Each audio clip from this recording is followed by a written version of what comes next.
Hola chicos, buenas tardes.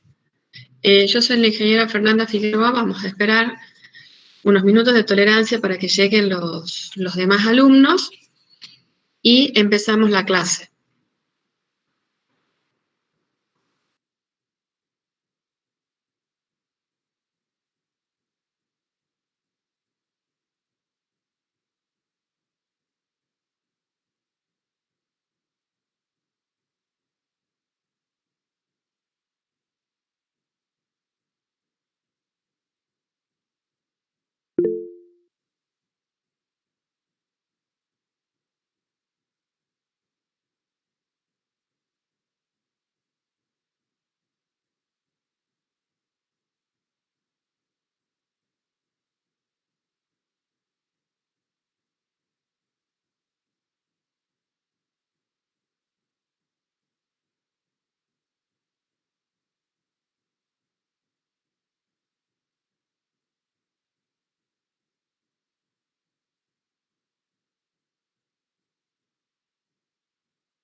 Matilda, andate de acá ya.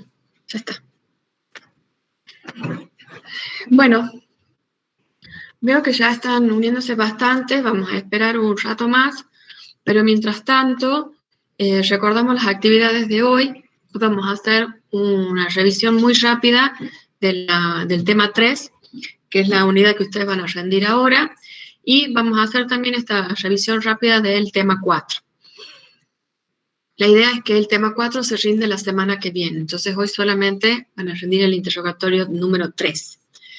Las notas de los dos interrogatorios anteriores van a estar disponibles seguramente la semana que viene. No creo que estén para mañana. Como ustedes saben, les hemos pedido que por favor respeten el horario de entrada. Les damos 10 minutos de tolerancia porque esto es como si estuviéramos en la facultad y para la clase presencial ustedes tienen que asistir a las clases. Y la modalidad para tomar la asistencia, como no todos ustedes tienen su nombre puesto como identificador de la llamada, sí se puede rendir el celular. Entonces lo que necesitamos es que pongan por favor su nombre y su apellido completo en el chat a partir de este momento, para nosotros a partir de ahí tomemos la asistencia, porque el usuario con el que aparecen algunos no coincide siempre con el nombre de ustedes, ¿sí? Entonces, por favor, completen eso, mientras esperamos los 5 minutos que faltan, a ver si es que llega alguien más, pero creería que por el momento estamos casi todos. ¿El martes, profesora, solo se rinde o hay también clases? No, hay clases. La modalidad es que ustedes siempre van a tener una clase y van a tener que rendir un práctico, ¿sí? Este caso estamos un poco desfasados esta semana todavía, porque hemos tenido que suspender la clase de la semana anterior, pero ustedes van a tener el conversatorio de unidad 5, que les van a tener disponible después que termine la clase en el aula virtual, para que puedan empezar a ver el material. Y el martes, entonces, hacemos este conversatorio que decimos nosotros. Es un repaso rápido para que ustedes también puedan preguntar las cosas que no tengan tan claras. Y después van a rendir la unidad 4. La fecha para rendir la unidad 5 se la vamos a confirmar también, pero sí seguro la unidad 4 la rinden el martes. Entonces esperemos unos minutos más. Por lo que estoy viendo somos...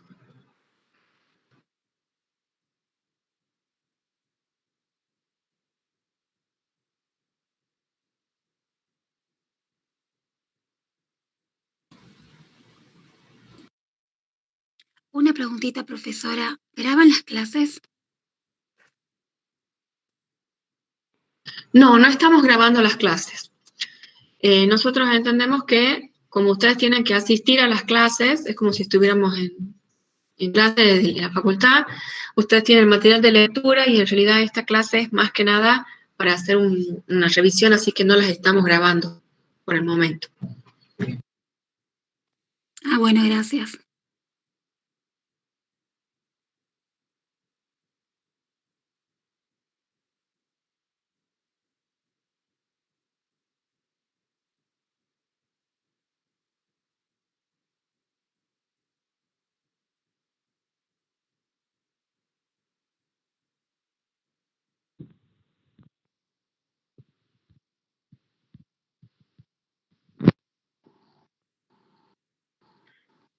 Disculpe, profesora, tengo una consulta.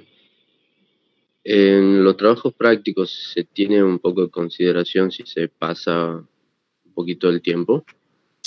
Miren, nosotros ahora, en este primer práctico, que habíamos tenido estos dos primeros prácticos, como nosotros hemos visto que han tenido que transformar del PDF al Word, o algunos han contestado una hoja y han mandado el mail, lo vamos a tener en cuenta, lo vamos a revisar, pero la idea es que el horario del práctico hay que cumplirlo.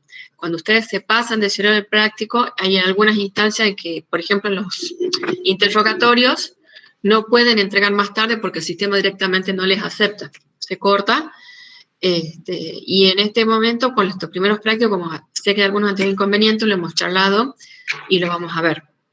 Para si se lo vamos a estar informando. Bien, pero bueno. Sí, me agarró desprevenido y bueno. Sí, porque te lleva tiempo. Sí, nosotros la verdad que, bueno, se nos ha pasado en ese momento, así que no se preocupen por eso. Bueno, yo creería que ya estamos en condiciones. ¿Todos han puesto el nombre en el chat, chicos? Sí. Perfecto. Sí, profe. Bueno, lo que vamos a hacer es, para la unidad 3, es bastante larga, y ustedes no sé si han visto en el programa, ¿sí?, que está dividida en 3 partes. Las 2 primeras partes tienen que ver con esterilidad, y la última parte con poliploides. Hay temas que ustedes ya han visto en genética, o sea, lo que hacemos nosotros ahora es retomar esos conceptos básicos y ver cómo se aplican al mejoramiento y por qué los estamos usando. Disculpen por la perra. Pero bueno, son cosas que ocurren. Yo les voy a presentar, entonces esperemos, a ver, una ventana. Vamos a empezar con el tema de incompatibilidad, ¿sí? Bueno. El tema 3 se llama técnicas que se utilizan en el mejoramiento y que tiene que ver con algunas características, es aprovechar ciertas características propias de distintos grupos de plantas, distintas especies, entre las que vamos a nombrar, por ejemplo, la incompatibilidad. Vamos a hablar de qué es la incompatibilidad, cuáles son los sistemas de incompatibilidad que existen y qué pasa en diploides y tetraploides y cómo se utilizan en el mejoramiento. Entonces, la incompatibilidad, Polman la define como la incapacidad de las plantas con polen y óvulos normales para producir semilla debido a un impedimento fisiológico que evita la fecundación. Es decir, estas plantas, el polen y el óvulo son normal, pero fisiológicamente hay un proceso que impide la fecundación, ¿sí? ¿Cuál es la función que tiene esto en la naturaleza?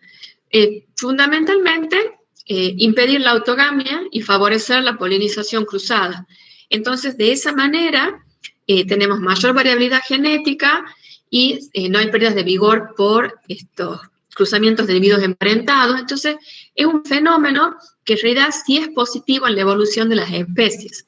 A nosotros nos puede resultar complicado en el mejoramiento o no, depende de la especie con la que estemos trabajando y sobre la parte de la planta que nos interese comercialmente, pero evolutivamente es una característica favorable. ¿Y cómo se va a manifestar? La incompatibilidad se puede manifestar digamos, por la falta de crecimiento de los tubos polínicos a través del estilo o por el crecimiento muy lento, ¿sí?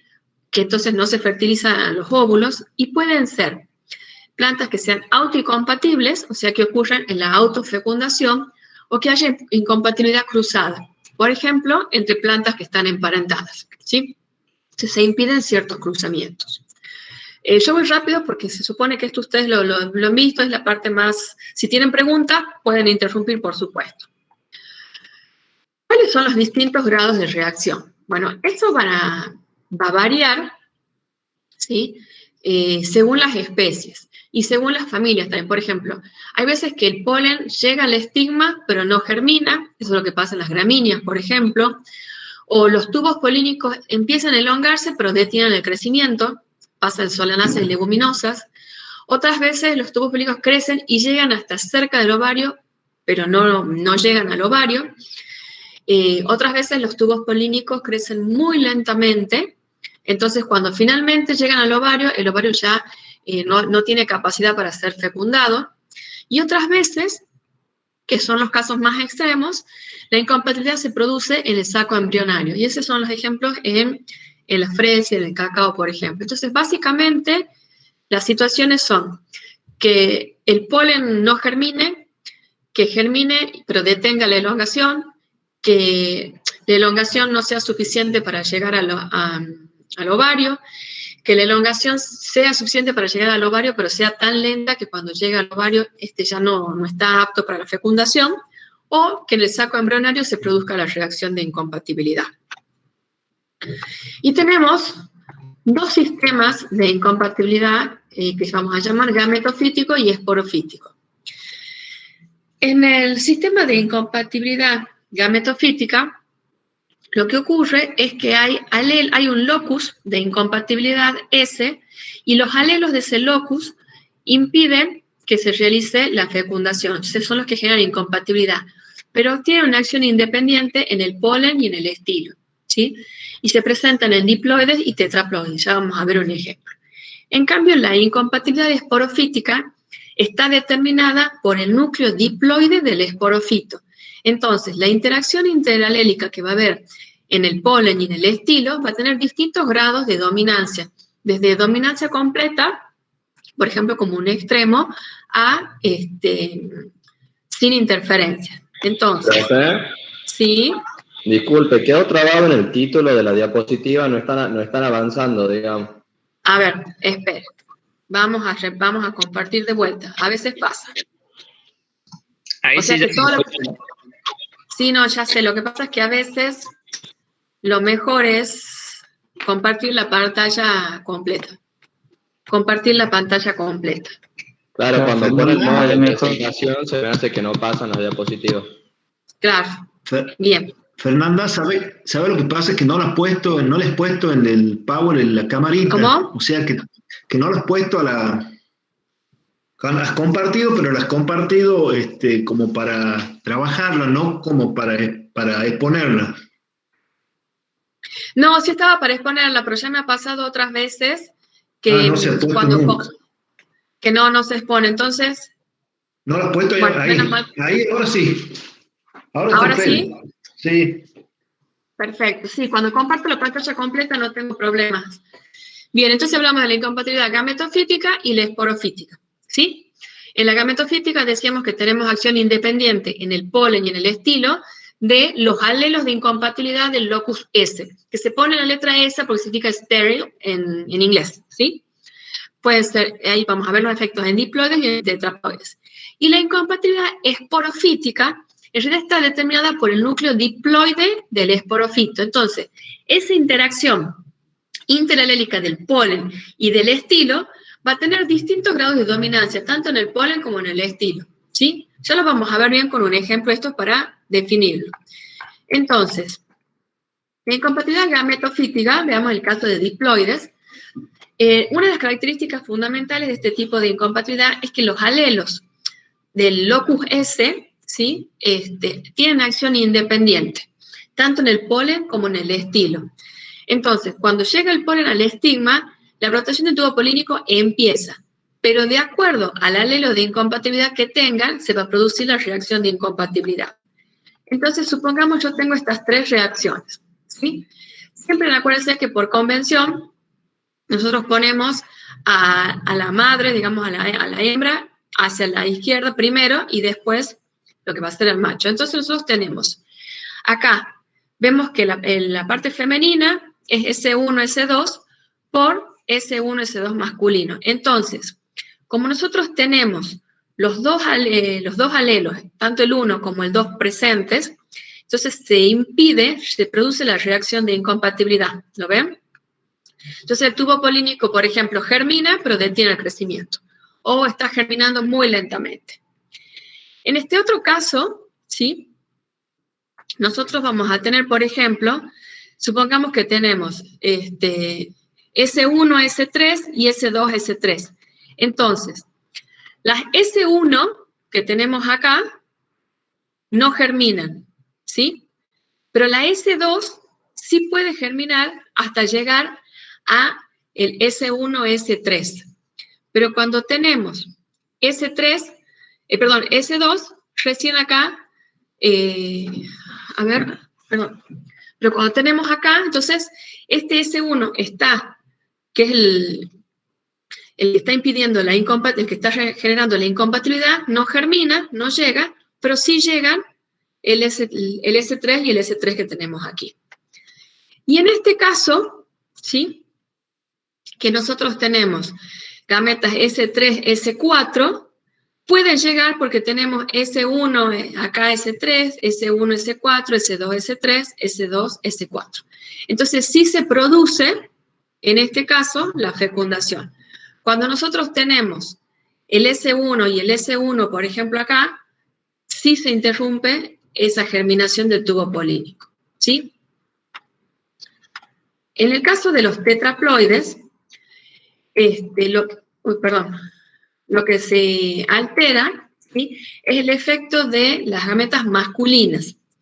Entonces, lo que ocurre es que va a haber una reacción intralélica y que va a permitir que haya una reacción neutra de incompatibilidad, entonces sí se van a producir ciertas fecundaciones y otras no.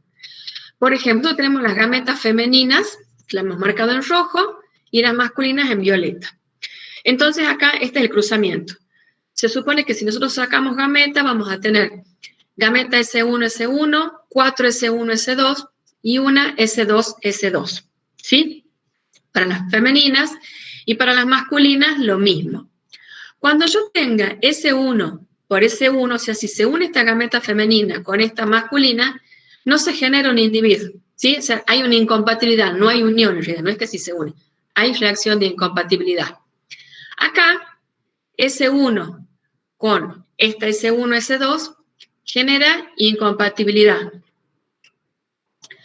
Y acá, fíjense que en cambio, cuando tenemos S1, S2, se produce la fecundación, S1, S2, se produce acá la fecundación porque es como que hay, es lo que decía acá antes, perdón, es una reacción neutra de incompatibilidad, ¿sí?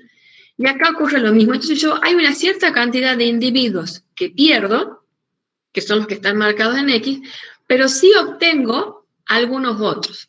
Entonces lo que yo tengo que poder determinar es el porcentaje de incompatibilidad que hay en ese cruzamiento.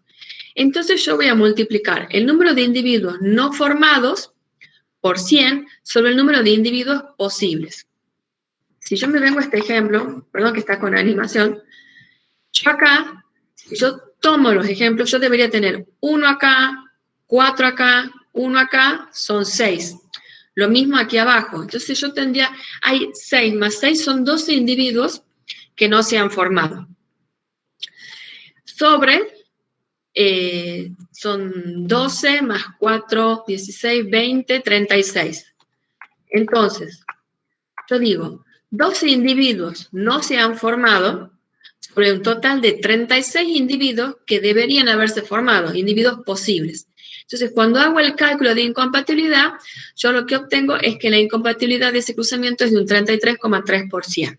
¿Sí? O sea, hay que hacer el cálculo de los individuos que se podrían formar y de los que finalmente o no se han formado o restamos los formados de los posibles. Cuando tenemos incompatibilidad esporofítica, la situación acá ya es diferente, porque nosotros vamos a tener una serie de, por ejemplo, primero, que la inhibición del crecimiento del tubo polínico ocurre en el estigma, ¿sí? O en el ovario en el caso del cacao. Hay un alelismo múltiple, ¿sí? El grano de polen es tricelular, pero a mí lo que me interesa es los alelos que están en el tejido diploide del grano de polen. En este caso, la poliploidía no va a afectar el sistema de incompatibilidad y esto que yo les decía, la reacción del polen no está determinada por el genotipo haploide, sino por el diploide. Y además acá vamos a tener una reacción que va a estar determinada en el estilo, ¿sí? de la flor femenina, y las reacciones que hayan en el polen y el estilo pueden ser diferentes. Entonces, finalmente, la incompatibilidad va a ocurrir cuando tenemos los mismos alelos expresados en el polen y en el pistilo, que entonces, vamos a ver acá de vuelta, ¿sí? Yo tengo estilos que son SASB. Ese es el estilo. Y yo tengo polen de distintas plantas. Entonces tengo una planta SASB. Fíjense que acá hay una reacción de incompatibilidad, no germina. El polen de la planta SASX tampoco, ¿sí? Porque acá la reacción de incompatibilidad se produce con este alelo. La planta SBSX tampoco. Pero cuando tengo esta planta SXSX, yo sí puedo tener aquí compatibilidad. O sea, acá sí se puede producir la fecundación. ¿Cuáles son las diferencias principales? Perdón que no le puedo sacar la animación. Acá importa, primero que nada, nosotros sí importa cuál es la hembra y cuál va a ser el macho. Podemos tener genotipos homocigotas, pero fundamentalmente, fíjense, en el sistema gametofítico, la interacción entre el tubo polínico y el estilo lo determina el genotipo del polen, pero de la gameta del polen, ¿sí? En cambio, en el esporofítico, ay, disculpen chicos, tenía el celular sin silenciar. Pero, en cambio, en el sistema esporofítico, la interacción entre el tubo polínico y el estilo depende del tejido diploide del esporofito, ¿sí? Entonces, en uno el crecimiento del tubo polínico se detiene en el estilo y el otro ocurre directamente en el estigma, en la parte superior. Pero acá está, y acá tenemos una gran variedad, digamos, de posibilidades, una gran multiplicidad de alelos, algunos que son dominantes sobre otros, que tienen dominancia parcial, dominancia completa. Entonces, eso hace que los posibles tipos de genotipos que obtengamos en este tipo de incompatibilidad cuando hacemos cruzamientos sean muy variados. ¿Cuáles son los usos en el mejoramiento? Fundamentalmente en la producción de cultivares híbridos, cuando tenemos que la emasculación es muy compleja o es muy costosa, entonces, y no tenemos otros mecanismos de endoesterilidad, entonces podemos usar este tipo de mecanismos para la producción de híbridos. Se usa mucho en híbridos de brassica y también en los híbridos de colza que se producen en Japón y Estados Unidos. Esto es con respecto, ¿sí?, a la incompatibilidad. Y el otro sistema que ustedes han visto es la androesterilidad, ¿sí? o sea, la esterilidad masculina. Vamos a ver. La esterilidad masculina o androesterilidad es la incapacidad total o parcial que tiene un individuo de producir gametas masculinas viables. ¿Cuáles son las causas? Pueden ser por acciones génicas, ¿sí? O sea, acciones de determinados genes, puede ser influencia citoplasmática, o sea, presencia en el citoplasma de algunos plásmidos, por ejemplo, pueden ser aberraciones cromosómicas, y lo que se produce es el aborto del cigoto, se modifican las flores por completo o se impide el desarrollo normal del polen. La androesterilidad sí es un problema a nivel de evolución de las especies, o sea, sí es perjudicial en la naturaleza, pero en el mejoramiento vegetal es muy interesante, ¿sí? Porque, primero, porque tiene herencia mendeliana simple, entonces la podemos utilizar en nuestros programas de mejoramiento.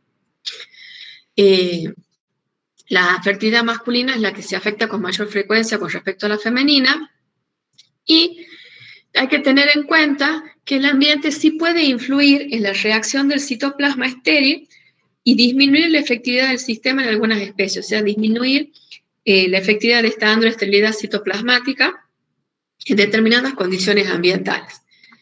Nosotros vamos a tener 3 tipos de androesterilidad. Nosotros le hemos subido en el aula un video donde se explica la androesterilidad genética o génica y la genético-citoplasmática que ha hecho el ingeniero Sánchez de la cátedra. No sé si han podido verlo, pero vamos a hacer un repaso rápido porque ahí en ese video está muy bien explicada esta parte. La androesterilidad genética tiene que ver con una alteración que afecta la funcionalidad del gameto masculino. Entonces, la consecuencia es que no vas a ver anteras, las tecas van a ser indehiscentes y el polen va a ser no vivo, el polen puede ser no viable. Entonces, y también puede tener sin capacidad de fertilización, etc. ¿Cómo ocurre en estos casos? Primero hablamos de la nomenclatura. A veces se usa solamente, se puede usar otra nomenclatura, nosotros usamos el MS, porque es Male Sterility, o sea, esterilidad masculina. Cuando tenemos el alelo es dominante, ¿sí? Y tenemos 2 dominantes, el homocigota dominante es fértil. El heterocigota, como acá hay dominancia completa, en el heterocigota el individuo es fértil y solamente va a ser estéril en el homocigota recesivo. Acuérdense lo que decíamos, cuando hacemos los cruzamientos siempre la hembra se pone primero. Entonces veamos distintos tipos de cruzamientos según estos genotipos posibles. Cuando la hembra es recesiva para esterilidad, por eso lo vamos a usar como hembra, porque como macho no sería posible, sería estéril, por eso este cruzamiento está... Profesora, ¿sí? Disculpe, ¿cuál sería entonces la diferencia entre la androesterilidad y la incompatibilidad? Si bueno, los dos tienen polen normal y demás, pero... No, la androesterilidad, no tenemos el problema que no es que haya polen normal, ahí no hay polen normal. La incompatibilidad es una reacción alélica que se produce entre el polen y el estilo, ¿sí? Una reacción fisiológica. Pero los granos de polen no son anormales, ¿sí? Acá lo que ocurre es que genéticamente en este tipo de androesterilidad el grano de polen puede tener un gen que lo hace inviable. Entonces hace que el polen no pueda madurar, que no se generen las anteras, que la teca no se abra para liberar el polen. Pero acá es un problema del polen. El otro es una reacción fisiológica. Cuando se presentaban estos dos genotipos se ponían en contacto, ¿sí? Bien, gracias. Bien. Entonces, bueno, acá tenemos, por ejemplo, si tenemos el... Sí. A donde en la diapositiva que dice modificación de flores enteras, se refiere a que la flor entera o completa pierde la parte masculina. Entonces una flor hermafrodita se convierte en flor femenina. Es androestéril. Claro. Bien, gracias. Entonces, por ejemplo, cuando tenemos el homocigota recesivo por el dominante, como el homocigota recesivo va a funcionar como hembra, porque si no porque es estéril como macho, entonces lo que yo obtengo es una F1 que es heterocigota y es 100% fértil, ¿sí? Cuando yo cruzo el heterocigota femenino, ¿sí?, por el homocigota dominante masculino, yo voy a tener una descendencia donde va a haber un porcentaje de heterocigotas y otro porcentaje de homocigotas dominantes, o sea, van a ser todos fértiles. ¿Sí? Acá están las gametas que puede producir cada uno y cómo se cruzan. En el caso que yo tenga al revés, ¿sí?, y que el heterocigota sea el macho, de todos modos, cuando se forman la F1, yo tengo el heterocigota, sigue teniendo, digamos, este gen dominante, o sea, sigue siendo fértil, y obtengo el homocigota dominante. Entonces, es 100% fértil. Cuando vamos a hacer el cruzamiento del heterocigota por el homocigota recesivo, si el homocigota recesivo es el macho, no hay cruzamiento, ¿sí?, es estéril. Entonces, el homocigota recesivo va a ser la hembra cruzada por el heterocigota. Y en este caso, yo voy a tener un 50% va a ser heterocigota, o sea, va a ser fértil, y un 50% va a ser homocigota recesivo, o sea que va a ser estéril. ¿Sí? Y la otra posibilidad, que es cuando yo cruzo dos heterocigotas, yo obtengo un porcentaje donde tengo un individuo, o sea, el 25% van a ser homocigotas dominantes, un 50% van a ser heterocigotas y un 25% va a ser el homocigota recesivo. O sea que este 25% es el que va a ser estéril. ¿Sí? ¿Estamos hasta acá? De todos modos, eso les conté, no tienen el video. ¿Tienen alguna pregunta? Esto es simplemente, chicos, sacar gametas y hacer los cruzamientos. Y de acuerdo al genotipo, nosotros sabemos que el único genotipo que es estéril es el homocigota recesivo. El único genotipo estéril. ¿Sí? Sí. Androestéril, en realidad. Profe, una pregunta. Diga. ¿Por qué en el tercer caso, cuando lo usa de femenino al heterocigota, lo hace estéril, digamos, directamente? No, porque yo lo que estoy haciendo los cruzamientos posibles de todos los genotipos posibles contra todos los genotipos posibles de hembra y de macho. Entonces, si yo acá uso como el heterocigota y lo quiero cruzar con un homocigota, pero si el homocigota es recesivo, acuérdense que en la segunda parte se lo pone al macho, si es recesivo es macho estéril, o sea, es androestéril. Entonces no puedo tener cruzamiento. El genotipo recesivo de esterilidad solamente lo puedo usar como hembra, ¿sí? Que es lo mismo que nos ha pasado acá cuando queríamos hacer los dos genotipos homocigota, el recesivo por el dominante, no puedo usarlo el recesivo como macho. O sea, en el tercer caso sería no posible porque el macho es el estéril, eso. Claro, así, entonces, exactamente, acá, que yo lo estoy poniendo como padre, como progenitor masculino, y no va a poder ser, ¿se dan cuenta? Por eso tengo que hacerla al cruzamiento a la inversa, y acá al lado pongo el recesivo, el homocigota recesivo, lo pongo como hembra, porque ahí sí se puede, ¿sí? Y el heterocigota lo voy a utilizar como macho, como parental masculino. La hembra entonces no sería, no podría ser estéril en ningún momento. No, porque acuérdense que esto es androesterilidad. Andro es masculina. Perfecto. O sea, es androesterilidad, ¿sí?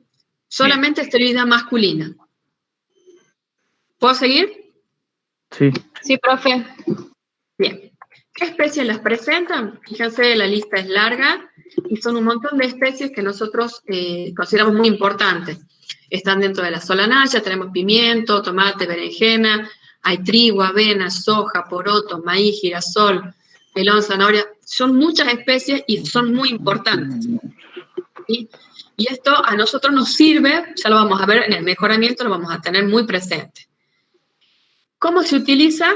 Bueno, para obtener líneas androestériles de valor agronómico, aparte por medio de retrocruzas con líneas fértiles que sean fitotécnicamente aptas, y también para mantener líneas estériles, ¿sí? porque nosotros después lo vamos a querer usar, por ejemplo, lo podemos necesitar para algún cruzamiento, para producir algún tipo de mejoramiento. Entonces nosotros obtenemos líneas androestériles con valor agronómico y también mantenemos esas líneas estériles con este mismo proceso, ¿sí? La androesterilidad citoplasmática, chicas, está determinada acá porque en el citoplasma de la célula, ¿sí?, hay algunas sustancias que se llaman plasmogenes que se reproducen por sí mismos y están en el germoplasma, en el citoplasma materno, y son los que causan esterilidad o fertilidad, ¿sí? Entonces no están dentro del núcleo, en el ADN, sino que están en el citoplasma. Y esto es importante porque cuando se generan los cruzamientos, esto es un esquema muy simple, yo voy a tener un progenitor femenino que tiene el citoplasma estéril, o sea, con plasmógenes de esterilidad masculina, ¿sí? Y el progenitor masculino no, tiene que tener un citoplasma sin estos factores de esterilidad, o sea, tiene que ser fértil. ¿Qué es lo que pasa? Yo acá no entro nada en ver qué pasa en el núcleo, simplemente he puesto el núcleo amarillo y el núcleo celeste para que veamos que cuando hacemos el cruzamiento, el citoplasma que va a tener la F1 viene de la madre, ¿sí? Entonces, si el citoplasma de la madre es androestéril, tiene esterilidad masculina, la descendencia va a tener ese citoplasma con esa característica de esterilidad masculina, ¿sí? Pero yo les he puesto el núcleo en verde para simbolizar de alguna manera que la carga genética, o sea, los genes sí pertenecen a la madre y al padre, ¿sí? Los genes sí, ustedes saben, cuando hay fecundación, tenemos esa incorporación de genes y tenemos genes de la madre y del padre. Pero esto era para mostrarles nada más que lo que pasa en el núcleo, en el citoplasma, perdón. Cuando ustedes tienen que tener presente, cuando estamos hablando de citoplasma, de androesterilidad citoplasmática o genético citoplasmática, ya lo vamos a ver, el citoplasma siempre, siempre proviene de la madre, ¿sí? Entonces, si el citoplasma de la madre es estéril, la F1, el citoplasma, también es estéril, porque viene de la madre. Entonces, ¿qué va a pasar? Porque nosotros sabemos que tenemos genes de esterilidad, que lo hemos visto con la esterilidad genética, ¿sí?, o génica. Tenemos la esterilidad citoplasmática, que es la que estamos viendo ahora, y cómo se relacionan esos dos tipos de androesterilidad. Lo vamos a ver ahora. ¿Qué especies la presentan? Maíz, sorgo, cebolla, remolacha, alfalfa, ornamentales. Esas son las especies que la presentan. ¿Para qué usamos la androesterilidad citoplasmática? En plantas ornamentales, en las perennes o en las flores de corte, porque van a tener mayor duración, porque no se produce semilla, ¿sí? Entonces la floración es más larga. Y en especies cultivadas cuando aprovechamos las partes vegetativas, o sea, cuando no nos interesa el fruto. Ahora bien, hemos visto esterilidad genética y citoplasmática, pero en las plantas estos dos tipos de androesterilidad se pueden presentar en forma conjunta. Entonces tenemos una androesterilidad genético-citoplasmática que va a ser el resultado de la interacción de los genes que están en el núcleo y de los factores citoplasmáticos, ¿sí? Entonces, acá a veces la descendencia no siempre va a ser androestéril si los genes, si tenemos, por ejemplo, el homocigota recesivo, porque vamos a ver que va a depender mucho del genotipo del padre y de la madre, y acá va a ser muy importante cuál es el progenitor que actúa como madre. ¿Por qué? Porque si yo tengo un citoplasma androestéril, que pueden verlo con la letra E, que significa estéril, y el normal o androfértil con la letra N. A veces le ponen F también. Vamos a analizar caso por caso. Supongamos que el citoplasma es estéril. Y yo tengo un núcleo, ¿sí?, que es RR. Entonces, acá, la descendencia tiene los genes de esterilidad masculina y el citoplasma de la madre, que también es de esterilidad masculina. O sea que este individuo es androestéril, ¿sí?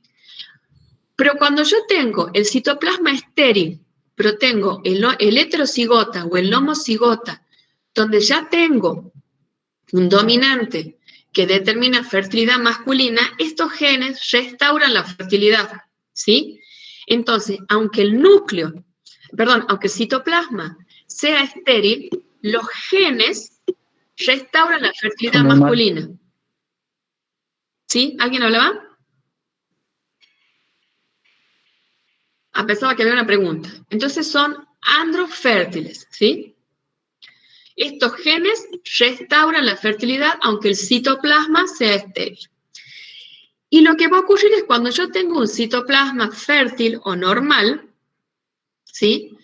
El citoplasma, en el caso del homocigota recesivo, que se supone que es el estéril, el androestéril, el citoplasma, ¿sí? Ahí regenera de vuelta la fertilidad. Entonces, si el citoplasma de la madre es normal, o sea, es androfértil, toda su descendencia va a ser androfértil. Porque el citoplasma va a conceder, digamos, la fertilidad a la descendencia, aunque yo tenga estos genes acá de androesterilidad. Entonces, acuérdense, citoplasma materno fértil, la descendencia es fértil. Cuando el citoplasma materno es estéril, yo ahí me tengo que fijar en los genes y solamente va a ser estéril el homocigota recesivo, o sea, el que tiene esterilidad masculina. Cuando yo tengo el heterocigota o el homocigota dominante, esos genes restauran la fertilidad. ¿Estamos de acuerdo? Y estos son todos los genotipos posibles y se ponen, para indicar que es herencia citoplasmático, se lo pone entre paréntesis y se indica estéril o normal o fértil, a veces aparece en la bibliografía. ¿Estamos hasta acá? Sí. Sí, bien. Se entiende. Acá, chicos, fundamental. ¿Cuál es el citoplasma de la madre? ¿Sí? Eso es clave. Y acuérdense siempre, fíjense acá vamos a ver, esto está en el video, ¿no?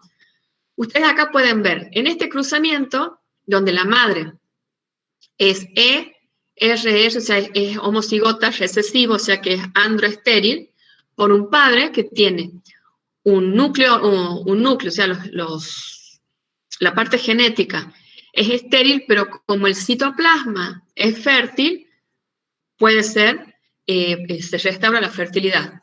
Entonces, la descendencia es, fíjense, siempre, el citoplasma es igual. Y lo que tenemos es esta nueva formación de individuo, ¿sí? Que es androestéril.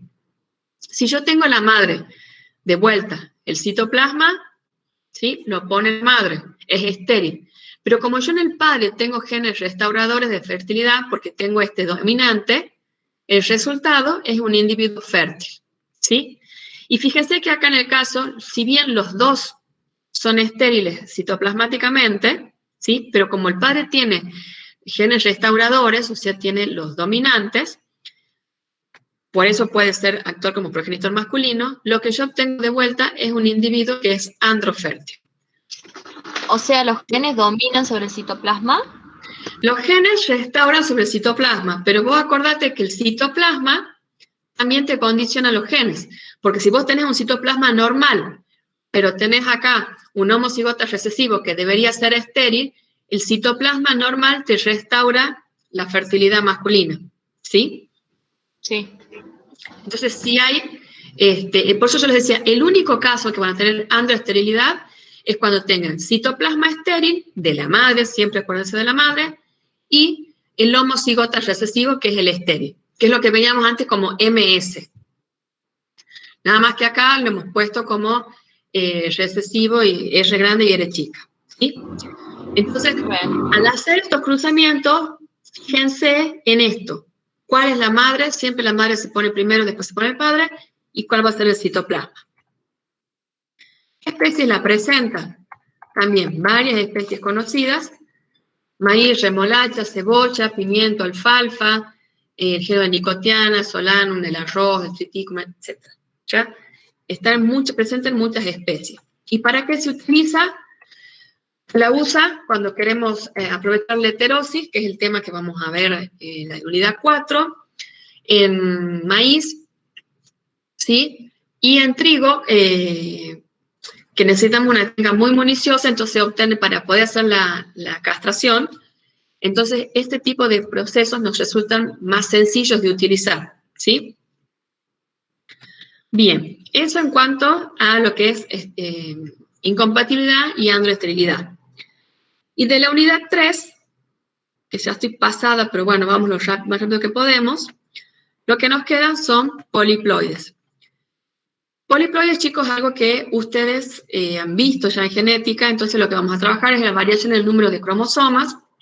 Nosotros sabemos que tenemos euploides, que es cuando el número de cromosomas varía, pero en múltiplos del juego básico completo. Y aneuploides son cuando tenemos una adición o pérdida de cromosomas específicos, ¿sí?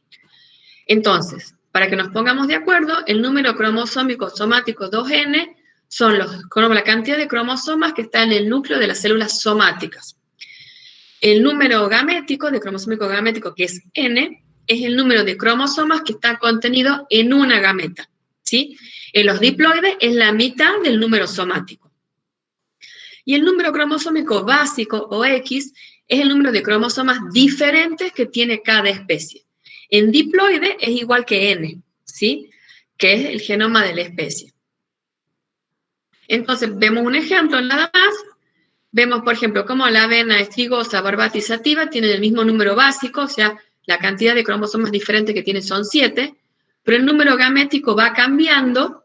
Entonces, en la estrigosa es 7, 14, 21, en la sativa, y como el número somático 2N también va cambiando, ¿sí? Entonces, 2N es igual a 2X para la avena estrigosa, para la barbata es igual a 4X, y para la sativa igual a 6X. Entonces, el número básico es el mismo, pero va cambiando el número gamético y el número somático. Esto lo hago rápido porque ustedes lo han visto esto en genética. Cuando hablemos entonces del número de cromosomas de la especie, tenemos que indicar si estamos hablando del número básico o del número gamético o si es del número somático, ¿sí? Para evitar confusiones. Los poliploides, ustedes ya saben, son euploides, o sea, tienen multiplicados juegos completos de cromosomas que poseen múltiples juegos del juego básico de cromosomas, ¿sí? Con respecto al diploide. Y podrán ser triploides, tetraploides, pentaploides, hexaploides, etc. Ustedes saben que generalmente cuando tenemos triploides hay, no se producen semillas, eso ya lo han visto con genética también. Y según cómo es el origen de esos de las dotaciones de cromosomas, van a ser autopluriploides, ¿sí? Que el individuo tiene varios juegos de cromosomas homólogos del mismo individuo. O sea, ha habido una duplicación de los juegos de cromosomas. Y los alopoliploides es cuando lo que ha ocurrido es una hibridación, ¿sí? Entre diferentes especies. Entonces tengo cromosomas que no son homólogos porque vienen de otra especie, pero empiezan a formar parte de este nuevo individuo alopoliploide. ¿Por qué ocurre? Ocurre en forma natural. A veces, cuando se forman las gametas femeninas o masculinas, no se reducen durante la meiosis. Y también se pueden generar en forma artificial, o por estrés ambiental, o por agentes químicos, ¿sí? Alopoliploides naturales: avena, tabaco, trigo, festuca, algodón. Autopoliploides naturales: la papa, el alfalfa, el pastobillo, por ejemplo, la batata. ¿Para qué nos sirven los autopoliploides? Nosotros sabemos que cada especie tiene un nivel de ploidía que es óptimo. Porque cuando vamos aumentando el número de cromosomas, no siempre obtenemos mejoras agronómicas. Por ejemplo, en maíz, el vigor máximo es a nivel diploide. Y cuando tratamos de producir un tetraploide, baja el vigor, ¿sí? El bananero diploide, por ejemplo, tiene muchas semillas, y entonces no es adecuado para el consumo humano. El alfalfa, el maní, la papa, el café tienen el máximo vigor cuando cuando son tetraploides. Y después tenemos algunas especies, por ejemplo la zarzamora, que tiene un vigor constante desde la diploidía hasta una poliploidía, por ejemplo, de 12X, ¿sí?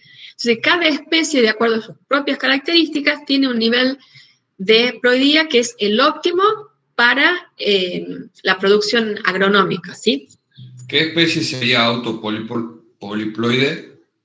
Autopoliploides, el tabaco, el trigo, el algodón, la avena, autopoliploides, alfalfa, batata, papa, los tobillos son las autopoliploides. Los tienen de todos modos, chicos, en el texto, ¿no? Pero, por si los quieren ver, esos son los autopoliploides. Bien.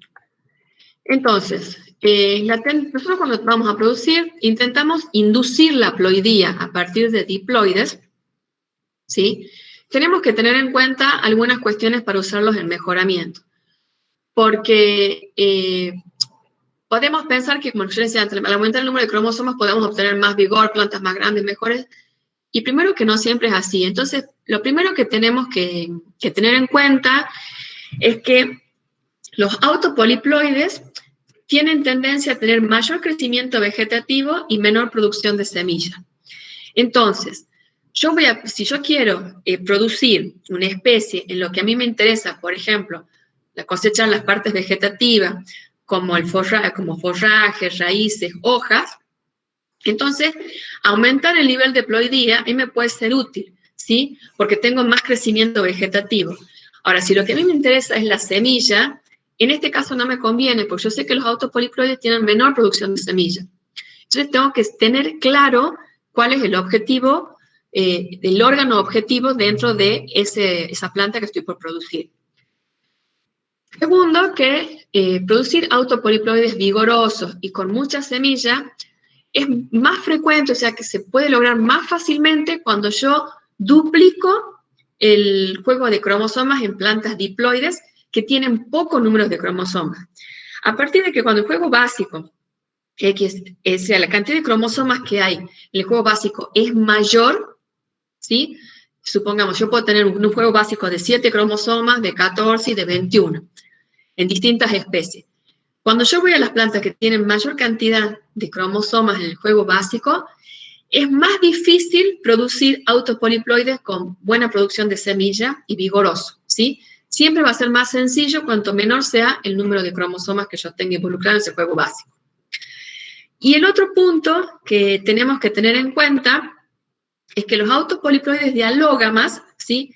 Son más exitosos que los de autógamas, porque la polinización cruzada que existe en las alógamas permite que haya una amplia recombinación de genes. Entonces, hace que estos poliploides que yo he creado puedan tener genotipos más balanceados, ¿sí? Y lo que de ninguna manera yo puedo pensar es que el comportamiento que yo observo en el diploide, por ejemplo, un buen comportamiento que yo observo en el diploide, se va a ver potenciado sí o sí en el poliploide. No siempre ocurre. Entonces, estos 3 puntos son los principales a tener en cuenta cuando estamos por trabajar induciendo ploidía. ¿Para qué se usan los poliploides, los alopoliploides de mejoramiento? Para identificar el origen genético de las especies poliploides, por ejemplo, para producir nuevas plantas y especies, como el triticale.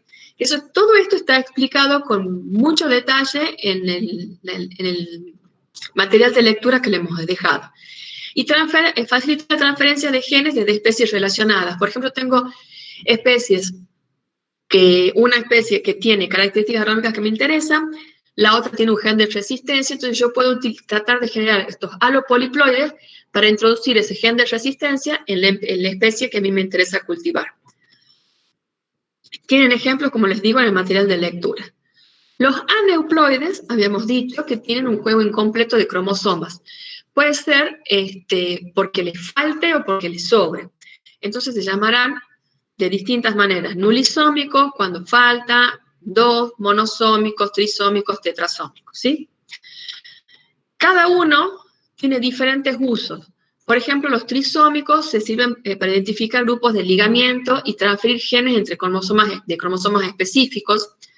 Los monosómicos se identifican genes en determinados cromosomas de poliploides, ¿sí? O buscamos sustituir un cromosoma que contenga un gen específico de otros cultivares. Por ejemplo, los nucleosómicos me sirven para detectar en un determinado cromosoma dónde está ubicado cierto gen. Ya estamos hablando acá más de lo que vamos a ver después, más adelante, todo lo que es mejoramiento, por ejemplo, basado en marcadores moleculares, ¿sí? Que lo vemos un poco más adelante. Entonces, empiezan a tener otro uso un poco más, como más fino, digamos, para el mejoramiento. Y los haploides, chicos, que este es un tema que sí es muy importante. Los haploides son plantas que tienen el número de cromosomas que es igual al número gamético, ¿sí? Estas plantas haploides se pueden producir, por ejemplo, cuando yo tengo una planta diploide, perdón, las plantas haploides son monoploides, o sea, tienen nada más que un solo genoma, pero el haploide de especies poliploides se llama polihaploide, porque tiene 2 o más genomas según el nivel de ploidía que tenga la especie de origen. ¿Para qué sirven los haploides del mejoramiento?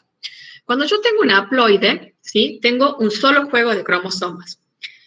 Yo si yo quiero, puedo hacer que se duplique ese número de cromosomas y voy a obtener una planta diploide homocigota. Y lo puedo hacer en una generación. Si yo tengo que hacer eso, ¿sí? A través de cruzamientos, voy a necesitar muchas generaciones y dependiendo del número de genes involucrados, va a cambiar también el número de generaciones que voy a necesitar para conseguir ese individuo diploide homocigota. O sea que a mí me acorta significativamente los periodos en el mejoramiento, ¿sí? También estos haploides nos sirven para estudios de mutación, sobre todo cuando la mutación es un alelo recesivo, porque eso lo voy a poder ver en el acto. Si la mutación es un alelo recesivo, si yo trato de verlo a partir de cruzamientos, va a estar enmascarado por el dominante en el heterocigoto. En cambio, si yo tengo un solo juego de cromosomas, lo veo en el acto. También me permite determinar alelos dominantes que están en un locus específico, y en las plantas autoincompatibles, los haploides posibilitan generar plantas homocigotas. O sea, en plantas que son autoincompatibles, que yo no puedo hacer esos autocruzamientos para generar el homocigota, yo lo puedo obtener a partir de los haploides y después duplicando el número de cromosomas, ¿sí? Entonces, los haploides son una herramienta muy importante, esto por nombrar algunas, hay otras también, ¿no? Muy importantes en el mejoramiento.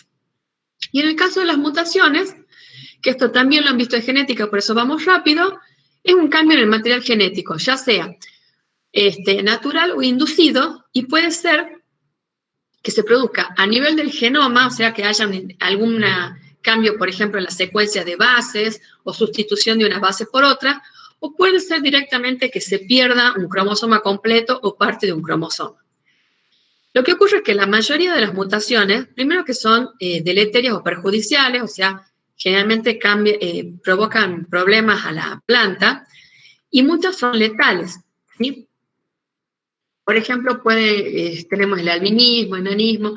El problema es que estas mutaciones, que generalmente son recesivas, yo las puedo notar cuando veo algún cambio fenotípico, pero no necesario ese cambio fenotípico como la altura, el color del pericarpio, la marca de las hojas, etcétera, significa que ha habido una mutación.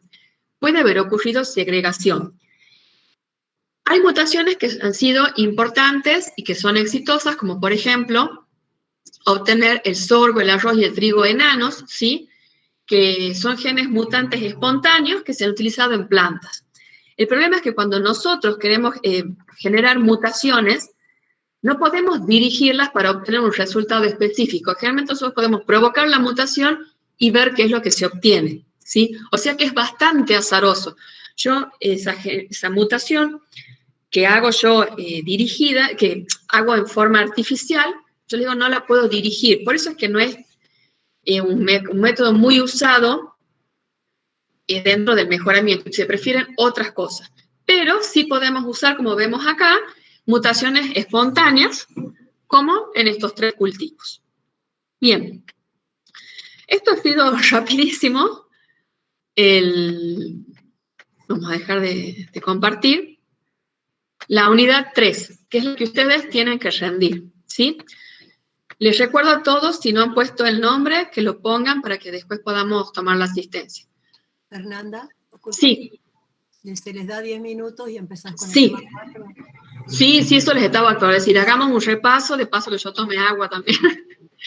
Y entonces, en 10 minutos nos encontramos. No se desconecten, apaguen el micrófono y la cámara como están y volvemos en 10 minutos. ¿Les parece? A las 4:10.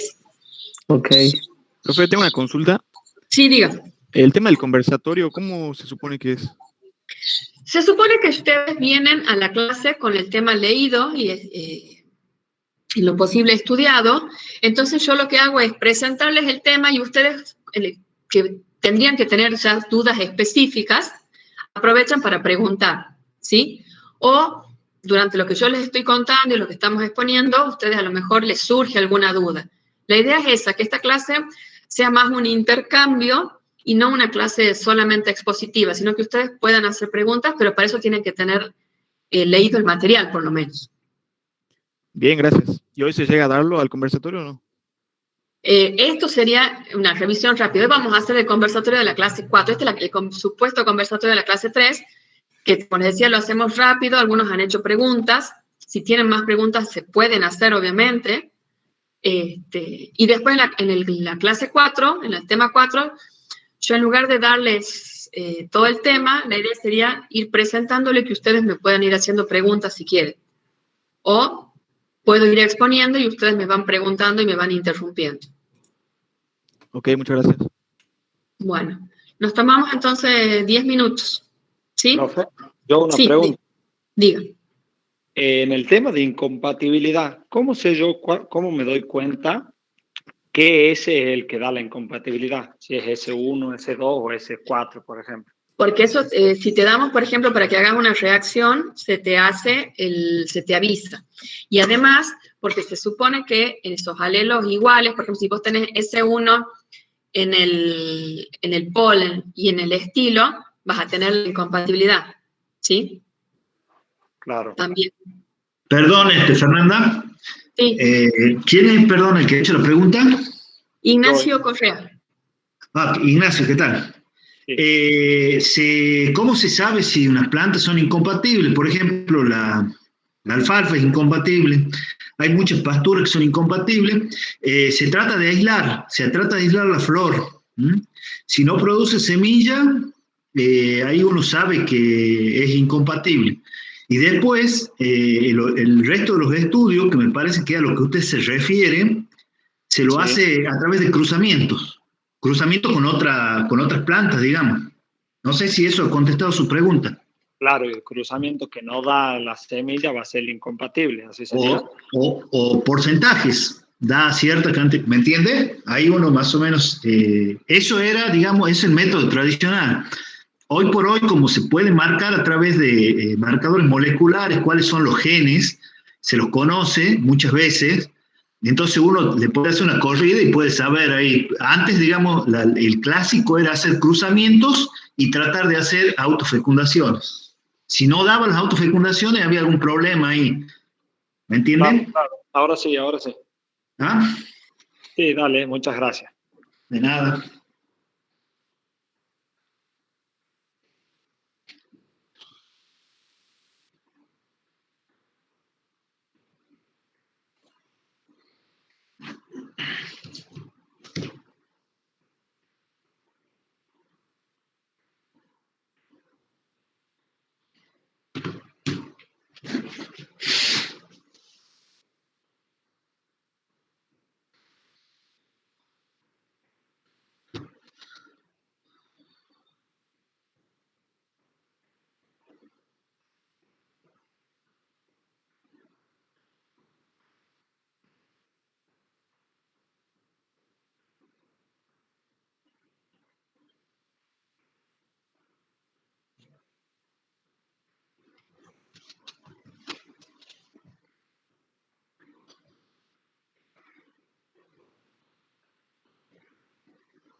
Bueno, chicos, les voy pasando una información antes de que empecemos con el tema 4. Ustedes a las 17:30 en el campus van a tener habilitado ya el control de lectura del trabajo práctico del tema 3. Y tienen 20 minutos para hacerlo, ¿sí? Esta vez está subido en Word para que no tengan la dificultad que tenían con el PDF de tener que transformarlo, ni de tener que hacer escribiendo en una hoja y mandarlo. Así que eso ya es un problema menos. Bueno, vamos a empezar con la unidad 4, ¿sí? Ustedes se supone también que lo tienen leído, ¿es así?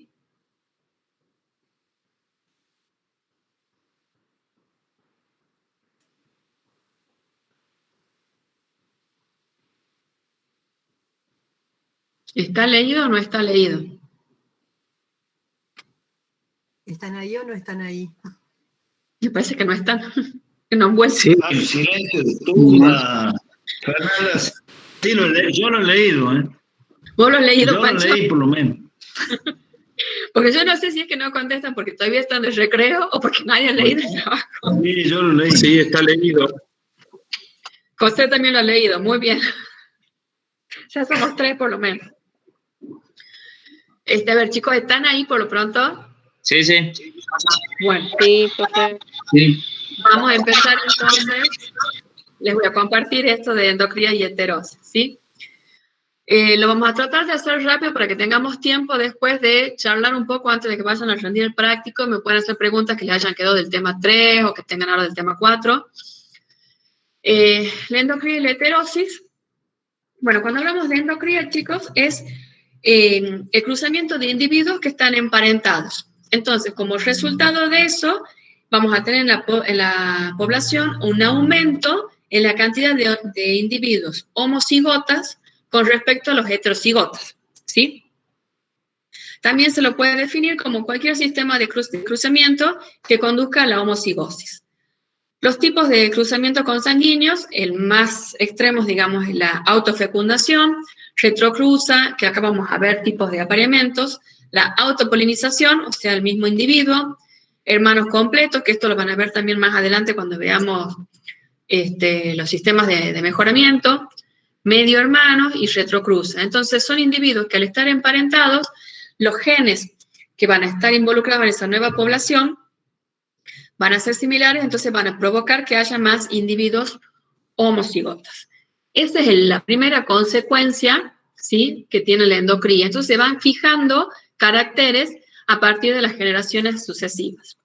Y nosotros vamos a poder determinar la formación de líneas uniformes de acuerdo a esta fórmula que dice 2 elevado a la n, donde n es el número de genes segregantes en la población.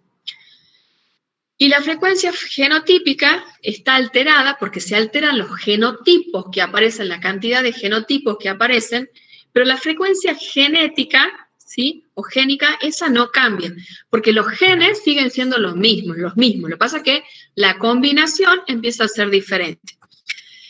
Se va a distribuir la variancia genética con el aumento de la homocigosis. Vamos a tener más varianza entre las líneas, ¿sí?, porque las líneas se van a ir separando, vamos a ir teniendo estas líneas homocigotas que se van a ir diferenciando entre sí, pero dentro de la línea va disminuyendo la varianza, ¿sí? Aparecen caracteres indeseables o anormales porque empiezan a aparecer algunos recesivos que estaban enmascarados, y ocurre una pérdida de vigor que se conoce como depresión por endogamia y se reduce la productividad. Y pongo acá la alfalfa porque es, por ejemplo, uno de los casos más notables en los que tenemos esta pérdida de vigor. ¿Cómo va? Digamos, a medida que aumentamos la cantidad de generaciones de endocría, ¿sí?, va aumentando la homocigosis, o sea que la heterocigosis va disminuyendo. Si yo tengo una población en la que tuviéramos, por ejemplo, un 100% de heterocigosis, o sea, de individuos heterocigotas, a medida que van pasando las generaciones en endocría, ese porcentaje va disminuyendo, ¿sí?, porque esa población va tendiendo a la homocigosis. Ahora, el número de generaciones que demoren en ocurrir va a depender también, por supuesto, de la cantidad de genes y de alelos que estén involucrados, ¿no? ¿Cómo voy a hacer yo este cálculo? Voy a tener en cuenta lo que se conoce como coeficiente de endocría, que está simbolizado por una letra F, que lo que me indica es el grado de parentesco que existe entre los progenitores de un individuo. O sea, es qué probabilidad tengo yo de que dos genes en el mismo locus sean iguales por descendencia, ¿sí? Y ese F va a ser igual a 1 cuando tengo una homocigosis completa, o sea, tengo los genes iguales, ¿sí? Y va a ir a 0 en una población panmíctica. Entonces, que sería el extremo opuesto.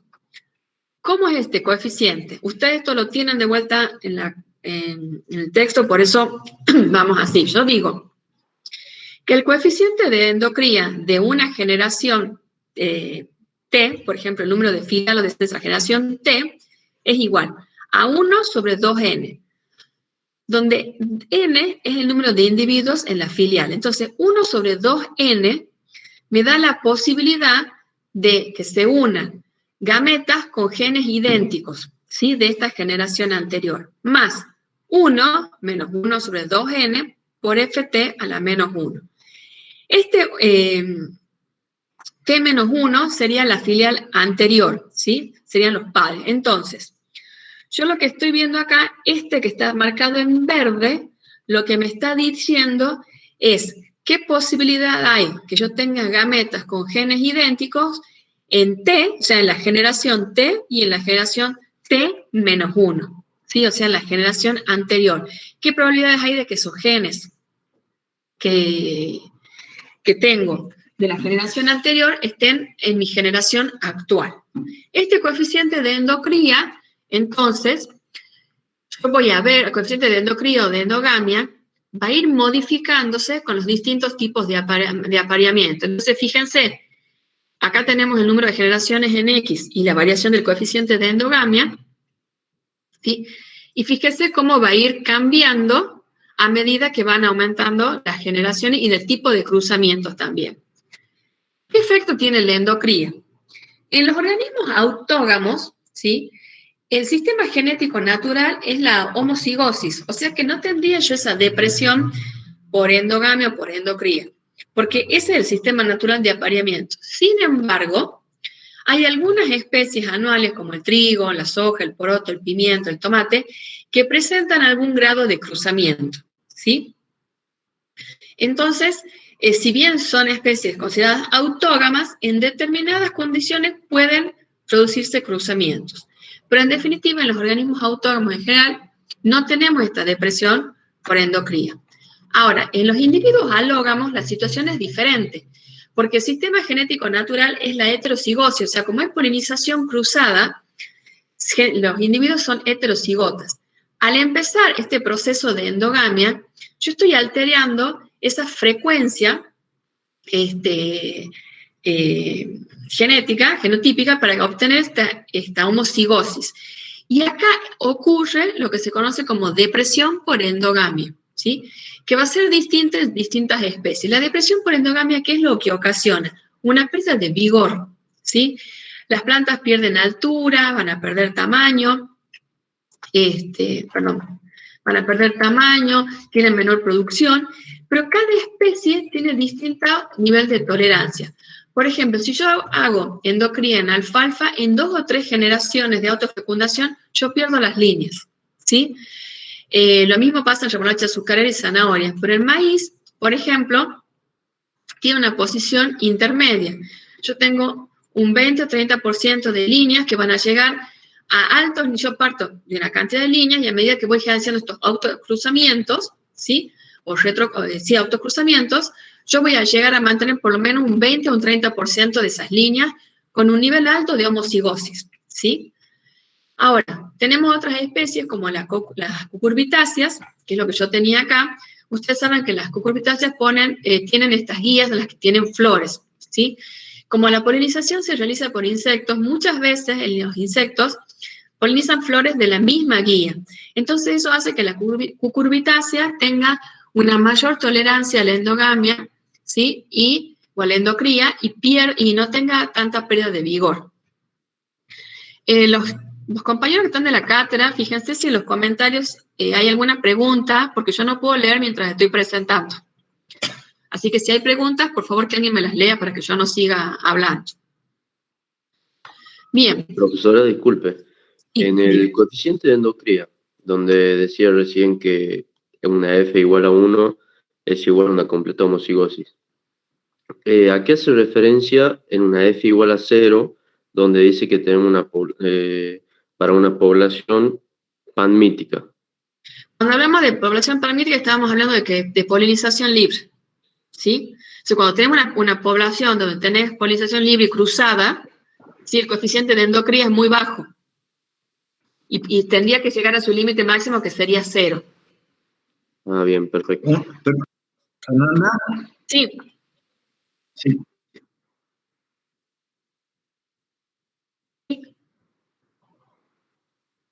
Bueno.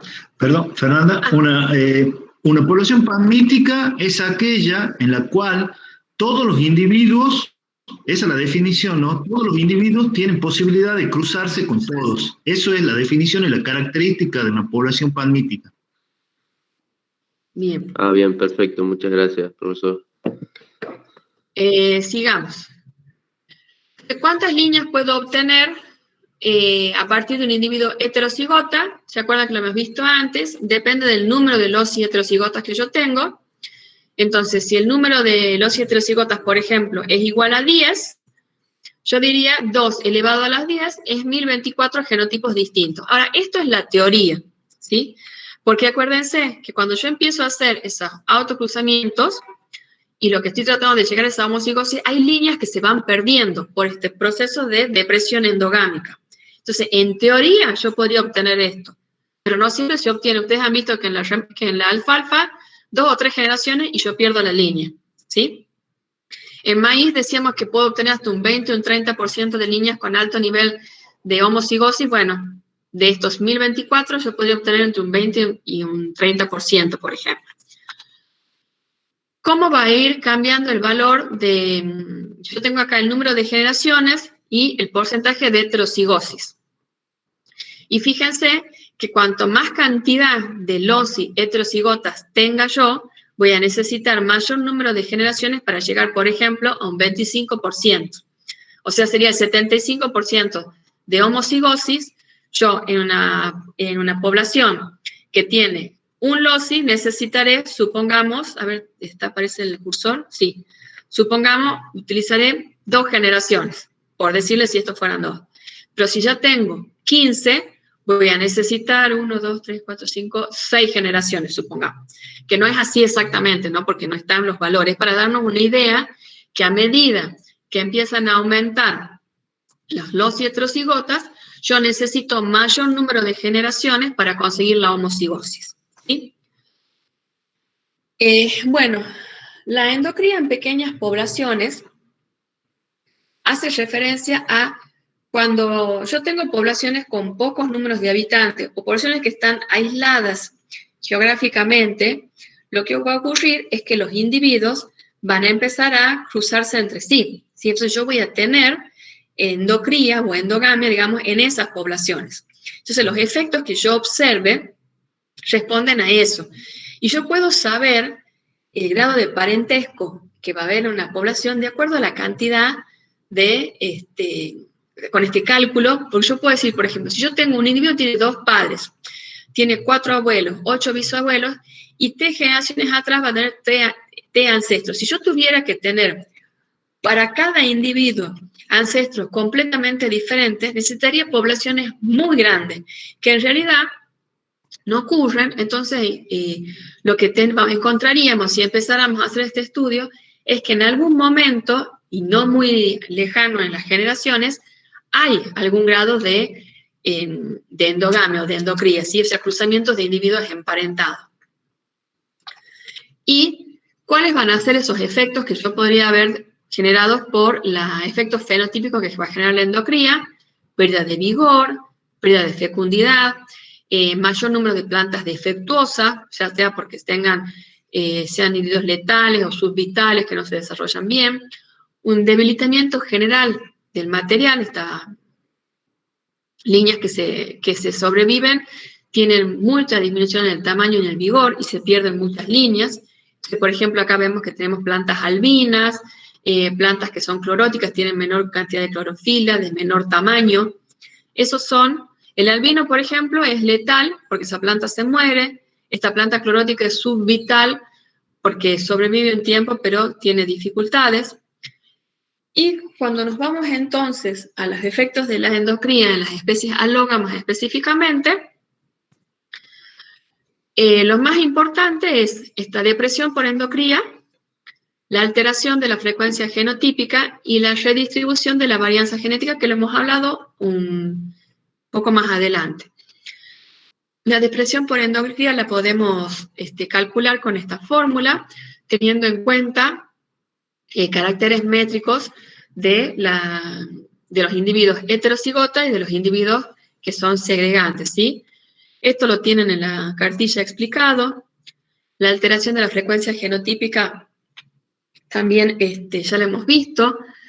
Se incrementan genotipos homocigotas, entonces empiezan a disminuir los genotipos heterocigotas, entonces se va alterando esa frecuencia.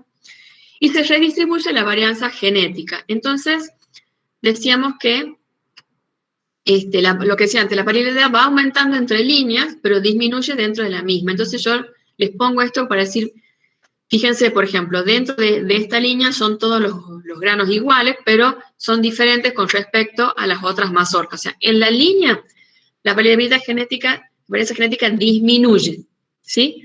Pero entre líneas se hace cada vez más marcada, porque se van diferenciando cada vez más. Bien, la varianza genética, ¿cómo va a ir? La variabilidad genética, perdón, ¿cómo va a ir cambiando? Según el tipo de selección que nosotros practiquemos, ¿sí? Si no hay selección direccional, ¿sí? Va a aumentar hasta ser total entre las líneas, a medida que aumenta la homocigosis, y hasta que dentro de la línea vale 0, o sea, cuando ya llegó al individuo homocigota completo. Pero cuando yo hago una selección direccional, si o sea, yo voy eligiendo el material de acuerdo a determinadas características que yo me haya propuesto, entonces, las familias que resulten van a ser muy parecidas fenotípicamente y la variabilidad genética total dentro de las líneas va a ir disminuyendo, ¿sí? Porque yo voy a ir eligiendo fenotipos parecidos, entonces voy a ir disminuyendo también esa variabilidad genética y podemos llegar al extremo de que yo elija una sola línea homocigota donde la variabilidad genética es 0, ¿sí? Entonces, a medida que yo voy direccionando, voy también modificando esa variedad genética que van a ir quedando entre las líneas. ¿Por qué hacemos endocría si nosotros sabemos que tenemos, que se pierde el vigor, que aparecen caracteres no deseados, que puedo perder la línea? ¿Cuál sería el sentido de hacer la endocría? ¿Qué se les ocurre a ustedes o qué han leído?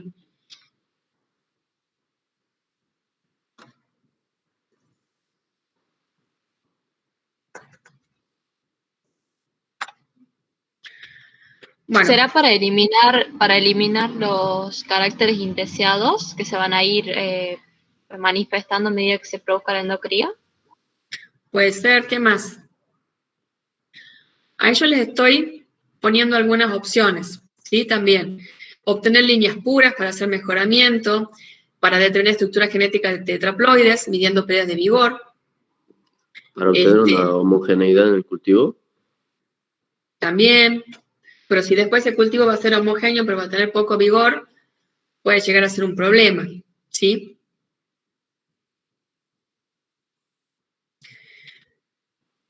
Yo lo puedo utilizar, ya les vamos a ver justamente cuál es la otra cara que tenemos de la endocría. También puedo investigar estados genéticos de especies alógamas, porque yo puedo ver, por ejemplo, que un poliploide, un tetraploide, ¿sí? Va a perder el vigor más rápidamente que un diploide, por ejemplo. Y también puedo ver que la homocigosis se alcanza más rápido en un diploide que en un tetraploide. ¿Por qué? Porque yo en un tetraploide, por ejemplo, tengo 4 alelos idénticos para cada locus. Entonces necesito más cantidad de generaciones para poder llegar a la homocigosis. Y vamos a tener además un problema adicional, que en los poliploides vamos a tener pérdida de vigor mayor que en los diploides. ¿Por qué? Porque como yo tengo, por ejemplo, 4 alelos, ¿sí?, para el mismo locus, estos 4 alelos pueden estar enmascarando, alguno de ellos puede ser un alelo deleterio, que está enmascarado, y que cuando yo empiezo a hacer el proceso para obtener la homocigosis, empiezan a aparecer. Y aparecen con más intensidad, por ejemplo. Además, ¿qué ocurre?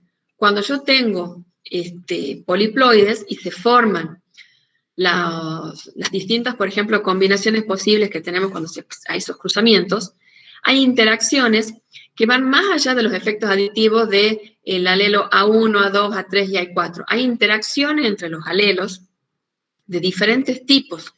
Y cuando yo voy generando este proceso de homocigosis, lo que yo voy haciendo que ocurra es que se pierdan esas interacciones entre alelos diferentes, ¿sí? Entonces, la caída de vigor en el tetraploide es mucho más marcada y más rápida que en un diploide. Por ejemplo, en la alfalfa, que decíamos que en 2 o 3 generaciones se pierden las líneas, yo voy a hacer endocría si quiero conocer el estado genético que tiene la alfalfa, ¿sí? Pero no para tratar de hacer mejoramiento. Yo el mejoramiento lo voy a utilizar en otros cultivos, como por ejemplo puede ser el maíz.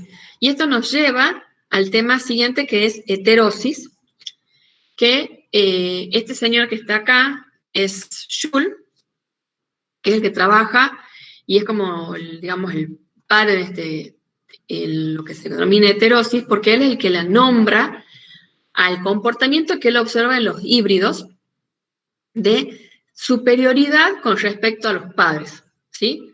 Entonces él decía, si yo hago un cruzamiento del padre 1 al padre 2 y obtengo este híbrido lo supera, por ejemplo, en producción, en altura, en distintos aspectos, y hace que tenga un comportamiento mejor. Aunque Schul es el que la denomina heterosis, es un comportamiento que ya se había observado antes en nicotiana, en maíz, haciendo cruzamientos de poblaciones de distintos orígenes, pero en definitiva la heterosis es el comportamiento superior de los individuos híbridos en comparación con los padres. O sea, es una manifestación de vigor en el F1, a diferencia de lo que pasaba cuando empezábamos a hacer endocría, ¿sí?, para uno o varios caracteres, y supera la media de los padres. También se le llama vigor híbrido. Ahora, lo que hay que tener en cuenta que la heterosis es un fenómeno que es fenotípico, y se supone, porque ahí se estudia para entender por qué ocurre, que al hacer esta hibridación, este cruzamiento, el híbrido vuelve a tener heterocigosidad de algunos genes que estaban en el estado homocigota en los padres, en la línea pura, ¿sí? Entonces, esa vuelta a la heterocigosis generaría este vigor mayor que tiene. ¿Cómo se la puede cuantificar y cómo la vemos? Por ejemplo, acá lo vemos. Perdón, profe, ¿serían los genes que están enmascarados en los padres? No, los padres tienen genes al estado homocigota, ¿sí? Están homocigotas. Cuando se produce el cruzamiento, yo voy a tener genes homocigotas de un padre y genes homocigotas del otro padre. Pero no significa que cuando se cruzan siguen siendo homocigotas. Generalmente lo más probable es que ahí ya haya heterocigosis, porque vendrá un recesivo de un lado y un dominante del otro, por decirles algo. En algunos loci, ¿sí? En algunos loci sí seguirá habiendo homocigosis, pero en otros reaparecerá la heterocigosis. Ah, bien, entonces, bueno, gracias. Se cree que eso es lo que genera este fenómeno de fenotípico. Entonces tenemos, por ejemplo, observemos estas imágenes. En la línea A, la línea B y el híbrido de A por B. Fíjense lo que es cuando tenemos germinación de semillas en cuanto a la plántula y las raíces, ¿sí? Entonces, en general, el híbrido es mejor morfológica y fisiológicamente que cualquiera de los padres. Y además suele tener mejor adaptabilidad. Entonces, ¿yo cómo voy a cuantificar eso? Yo puedo tomar el valor medio de los padres, ¿sí? O el valor del padre mayor. Entonces yo digo, a ver, estamos hablando de altura de plantas. Entonces digo, la altura de planta promedio de la descendencia va acá, ¿sí? Tengo la media de los padres, o sea, la altura de la madre, del padre sumado y dividido en 2, es la media de los padres. Sobre la media de los padres por 100 me da el porcentaje, o sea, la heterosis, el grado de el porcentaje de heterosis con respecto a la media de los padres. Y si yo no quiero tomar la media, puedo directamente comparar con el padre mejor, con el padre mayor, con el que tiene más altura, por ejemplo. Yo tomo la altura del híbrido, la altura del padre, la resto, la divido en la altura del padre mayor y lo multiplico por 100 y me da el porcentaje de heterosis. Entonces yo de esa forma veo de una forma cuánto mejor es ese híbrido que yo he conseguido con respecto a los padres en ese carácter que yo estoy midiendo, ¿sí? A lo mejor se puede manifestar más en un carácter que en otro, puede ocurrir. Acá tenemos un ejemplo, que lo que he hecho ha sido tomar valores, supongamos, de altura, pero lo tienen también en la cartilla.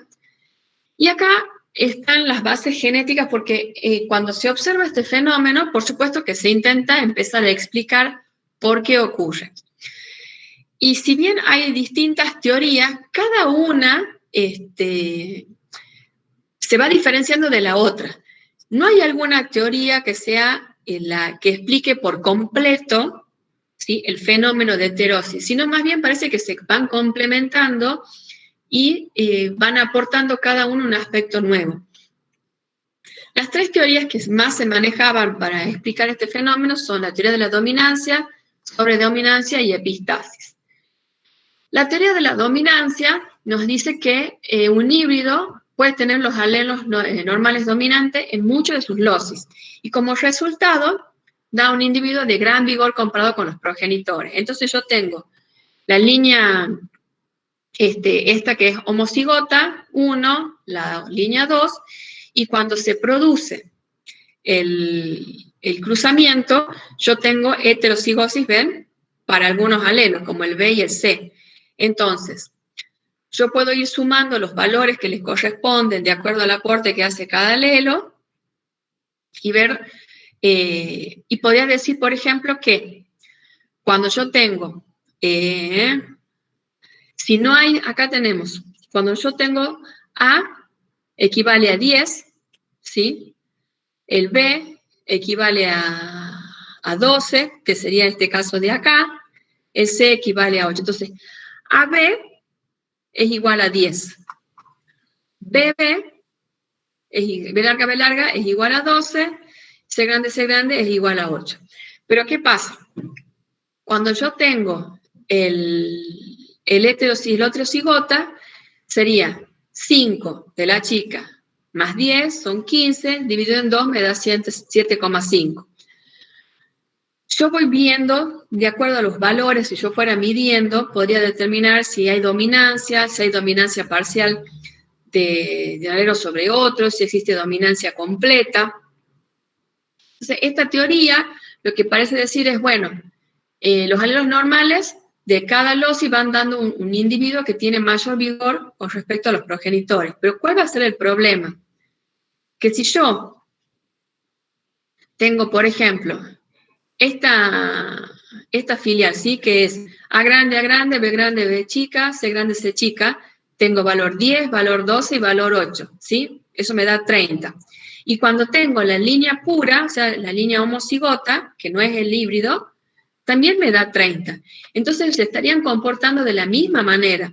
Y la roja es la línea pura, entonces y yo sé, porque en la práctica lo veo, que no tiene el mismo comportamiento que el híbrido es mejor que este padre, ¿sí? Entonces acá podríamos tener una falla en la teoría si dijéramos que hay dominancia. La sobredominancia lo que plantea es que... Perdón, Fernanda, sí. quiero hacer a contribución. Lo que nos dice también eso es, si que ustedes vieron el temita recién, que uno a través de las autofecundaciones podría llegar a tener algo igual que un híbrido, y eso es imposible. Claro, también. ¿Sí? Entonces, la otra teoría de la sobredominancia dice que los heterocigotas contribuyen más a la expresión del fenotipo que cuando tenemos las formas homocigotas, ¿sí? Entonces, la diferencia de vigor que observamos es proporcional a la cantidad de loci heterocigotas que tengamos. Lo que plantea Schul, también como una adición a esta teoría, es que dice, cuando yo tengo alelos contrastantes en un locus, o sea, cuando tengo heterocigosis en un locus, lo que se genera es que se activan rutas bioquímicas alternas, ¿sí? Entonces, eso hace que esas nuevas rutas bioquímicas que están activándose, en el caso de la heterocigosis, permiten un desempeño mejor de los individuos con respecto a los individuos homocigotas. Digamos, es como una adición, ¿sí?, a esta teoría, que está planteada por Schul en 1909. Otra teoría es la teoría de la epistasia. Ustedes han estudiado que un gen epistático, cuando hay epistasia entre genes, lo que ocurre es que la expresión de un gen depende de la expresión de otro gen que actúa sobre ese, ¿sí? Entonces, el problema de esto es que es muy difícil de medir en los caracteres cuantitativos porque es muy, muy complejo. Y se empiezan a presentar nuevas teorías que lo que determinan es que en realidad, un poco lo que decía Schul, ¿no? Hay, en el maíz, en la heterosis, aparecen nuevas rutas fisiológicas, procesos fisiológicos que se activan, que tienen los híbridos tienen mayores niveles, por ejemplo, de gibberelinas, porque tienen una biosíntesis más intensa, ¿sí? Porque aparecen polimorfismos de enzimas, y aparecen enzimas diferentes que favorecen una biosíntesis mayor de gibberelinas, por ejemplo. También explican que el ADN podría metilarse, entonces eso hace que los genes se expresen menos. Por ejemplo, cuanto más metilado está el ADN. Otra teoría dice que la cromatina se condensa más en los individuos endogámicos, entonces la transcripción es más complicada que cuando tenemos híbridos. Pero de vuelta son todas teorías que se plantean para tratar de explicar el fenómeno y no hay una que sea aceptada en su totalidad. Como que cada teoría da un aporte y explica una parte del fenómeno. ¿Por qué es importante la heterosis en los materiales mejorados? Bueno, esto empieza sobre todo con los híbridos de maíz y ahí empieza la selección. Es la base justamente para la producción de los híbridos de maíz. La obtención de los híbridos ustedes ya los van a ver más adelante, no me quiero detener en esto, pero lo que sí es importante tener en cuenta es que el vigor híbrido, chicos, no se transmite, ¿sí? El vigor híbrido se manifiesta en el híbrido y la descendencia del híbrido, ¿sí?, no lo hereda, o sea, no es un factor heredable, ¿sí? Ese vigor híbrido se produce a partir de ese híbrido por el cruzamiento de estas dos líneas homocigotas. Entonces, es importante tener en cuenta eso, que es un efecto fenotípico, básicamente, o sea, pero que no es transmisible a la descendencia. ¿Qué hemos visto entonces? Y estamos bien con el tiempo. La endocría y la heterosis, que son como dos caras de una misma moneda, ¿sí? La endocría, que es un apareamiento que conduce a la homocigosis, que genera sobre todo en las alógamas la depresión por endocría, que genera una alteración en la frecuencia genotípica y una redistribución de la varianza genética, y nos permite obtener líneas puras, determinar estructuras de tetraploides, investigar estados genéticos de alógamas espontáneas. Y la heterosis es el desempeño superior del híbrido con respecto a ambos progenitores en algunos o en muchos caracteres, y la tratamos de explicar a través de diferentes hipótesis, como de la dominancia, de la sobredominancia y de la epistasis, y se utiliza fundamentalmente en la producción de híbridos comerciales. Bueno, la bibliografía ustedes también la tienen en el aula. En definitiva, lo importante es que ustedes puedan entender qué es una cosa, qué es endocría, qué es heterosis, cuál es el efecto que tienen y cuál es el uso que tienen después el mejoramiento. Siempre que estudiemos, ustedes piensen para qué lo estamos por usar. ¿Tienen preguntas? Uno me preguntaba, ¿qué significa que se pierden las líneas que no se pueden seguir multiplicando? ¿Sí? O sea, se desaparece. ¿Tienen preguntas? Aprovechen que estamos todos los profes, o casi todos los profes de la cátedra, acá también.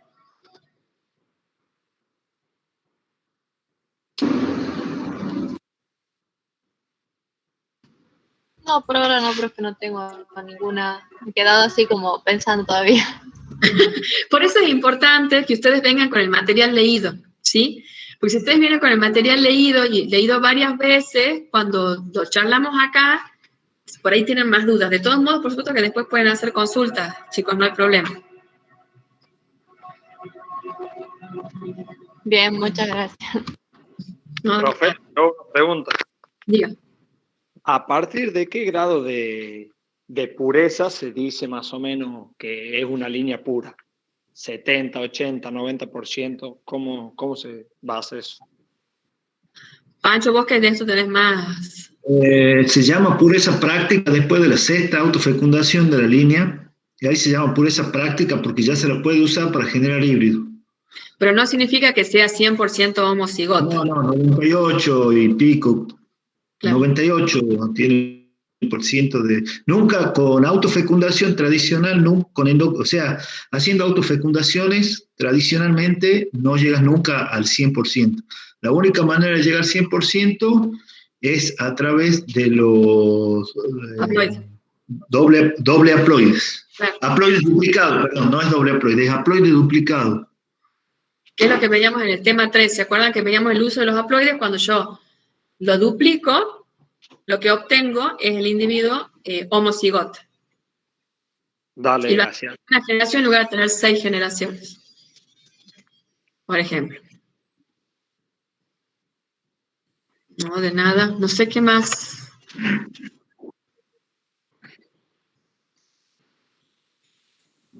Y sobre el tema 3 que están por rendir, tampoco hay dudas.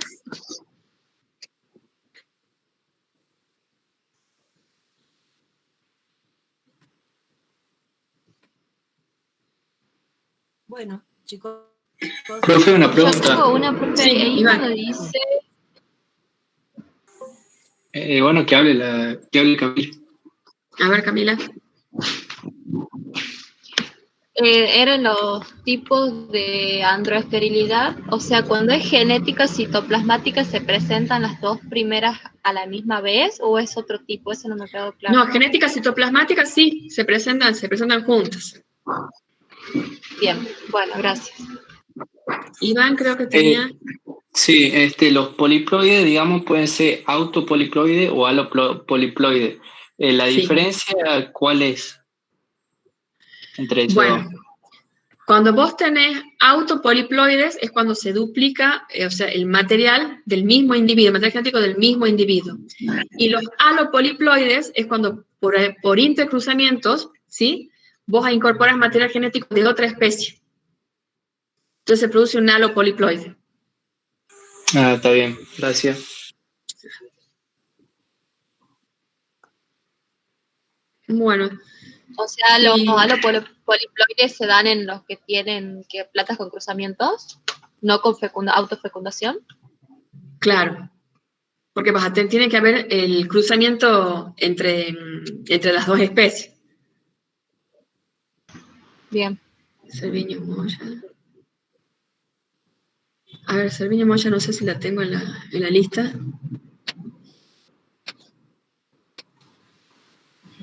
Bien. ¿Estoy, profe? Sí, ahora te pongo. No estaba en la lista porque he levantado la lista antes. ¿Cerviño Moya es? Sí, Cerviño Moya. Camila. He levantado la lista, apenas hemos terminado la asistencia, la cuarta. Ahora sí ya está. Bien, gracias. Bien.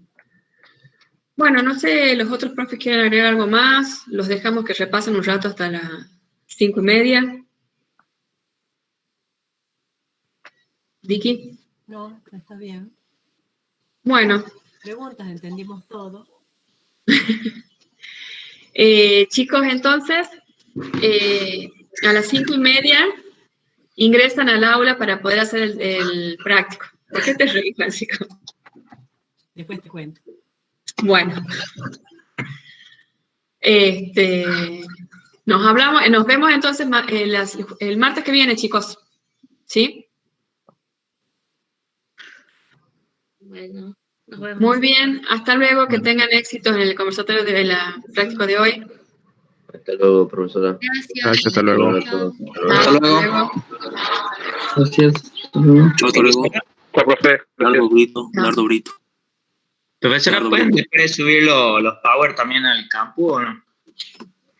La verdad que no los estábamos subiendo. Si los quieren, yo imagino que no habría problema. Buenísimo. Gracias. Bueno.